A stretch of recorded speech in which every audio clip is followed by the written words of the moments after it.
Right, we've got another game here. This is a different player. We're playing Outlaw, Rogue, Shadow Priest. Interesting that he's Outlaw, considering that sub is just objectively better, but it's all good. We're here to make it work.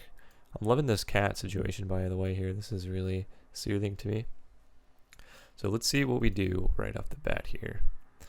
Looks like we're mounted up. We're chilling. The warrior pops in our line. The camera situation is stressing me out a little bit. I can't really see, but that's all right. Get rooted. First thing here, just instantly put up your dots with Damnation. That's what we do. Perfect. Very good. Very good. Void Form, Fade, and Power Infusion at the same time. I don't know if the Fade was a misclick, but we probably didn't need to Fade there, and I think it's just going to cancel if you do damage in your Void Form. So, yep, looks like we Shadow Word Deathed.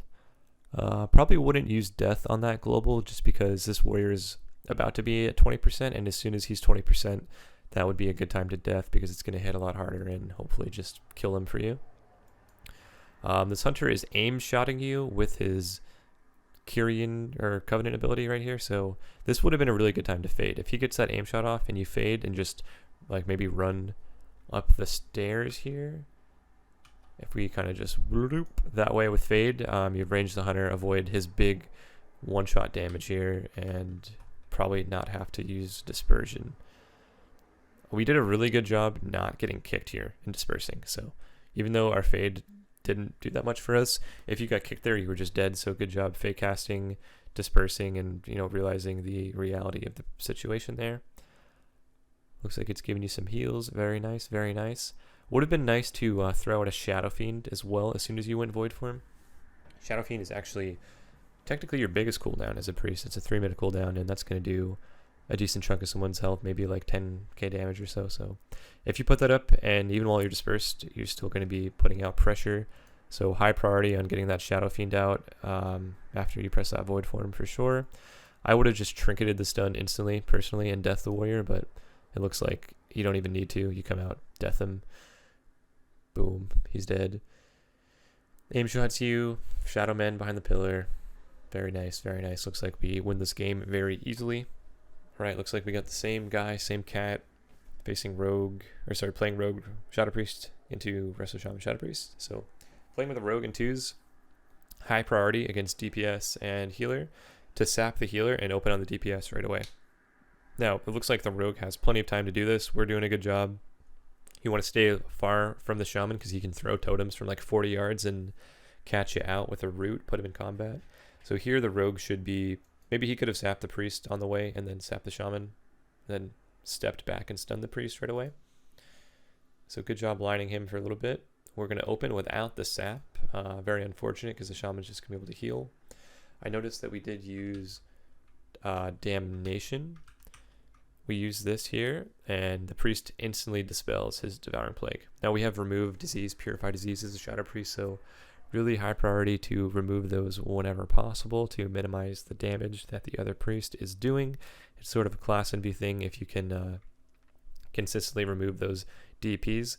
If a Priest casts 9 Devouring Plagues on me in a game, I ideally want to have 9 Disease Dispels on my recount, so definitely look out for that when playing against other Priests. One thing that's super important is to purge Riptide. Riptide is like 60% of a Shaman's healing, and if we ever land CC on the Shaman, we don't want that Riptide to be topping that guy off during our CC. So I like that we're going in Void Form, Silence Shaman. Looks like we got to take the initiative and get the CC here. That's all good. It looks like we're doing a good job there. Really good job fearing out of the silence. One thing that happens if a Shaman sees you running towards him, they can drop Tremor Totem and it'll break them out of fear. So doing it off of a CC is better than just running up and trying to risk that they use it at the same global. So good job taking the initiative there. I can't see if we're playing Psychic Horror or not. I'm just sorry, I'm not used to your bars because I can't really see it anyway. Good job putting up Shadow Fiend this game, though. As opposed to last game, we didn't really get it off at an ideal time, so this is really nice that we are able to get our burst off. I think the Priest dispersed there. I couldn't really see. Seems like we're trying really hard to get this Mind Games on the Shaman, and I think it's actually a futile effort because if you cast it on him, he can just dispel it off of himself, and then it won't have much utility. I think players now are at least aware of what Mind Games does, and everyone's just looking to instantly dispel it off of themselves. So the ideal time to use it would be for damage on the priest when the shaman CC'd. That way his self-healing from Dispersion or Vampiric Embrace, DP, Shadow Mend, whatever, doesn't do anything during your setup. So just one piece of advice there. The priest silences you, which is fine. We'll see what else we could do. We want to keep our dots up on this priest, I think. Probably want to apply those dots right away. We kind of walk into that fear. I might have just trinketed here because it seems like your rogue's dying. Yeah, we do trinket kind of late, so maybe just knowing that the priest has already used all of his CC and just trinketing to help your rogue would have been a little helpful. Now he is like eating him alive with DPs, so again we could dispel the DP.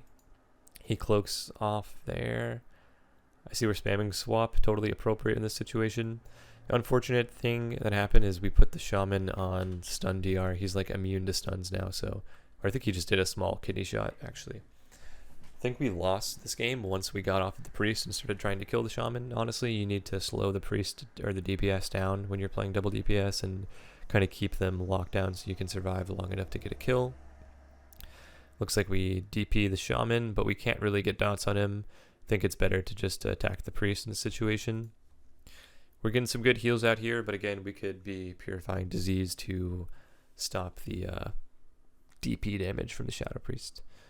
So, unfortunate game here, but pretty much can't win with a rogue unless you have perfect CC and coordination with what's going on in the beginning of the game. So, just something you can kind of type out ahead of time and, you know, ask him who's going to do what. Like, am I going to blind first? Do you want to fear first? I think the rogue should always blind just because it's easier.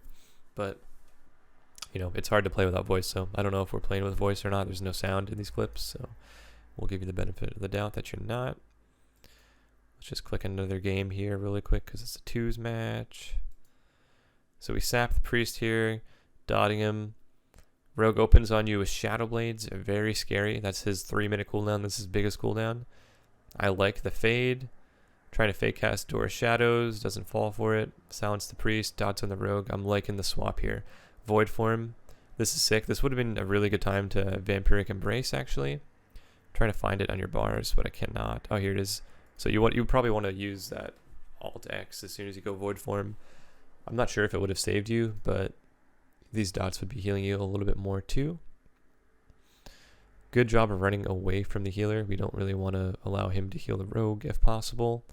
Our rogue kind of makes a sloppy play with the DR blind on the priest.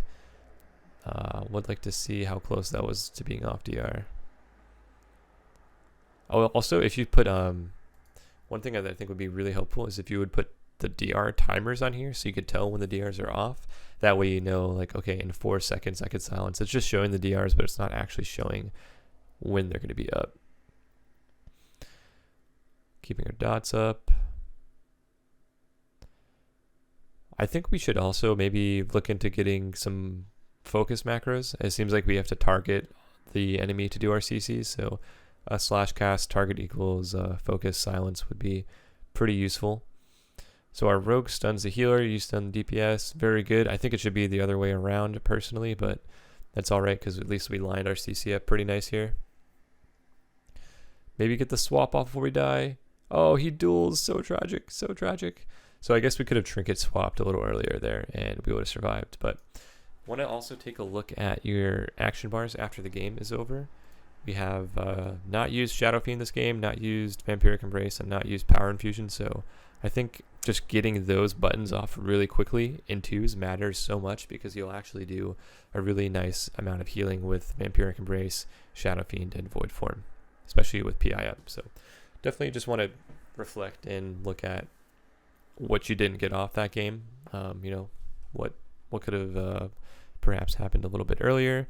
Maybe we should have trinketed that last kidney just to get that swap off. I think that would have been helpful. But I really like what's going on here with the double CC.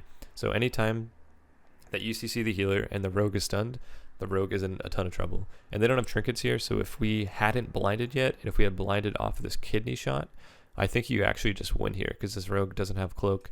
I don't think he has evasion.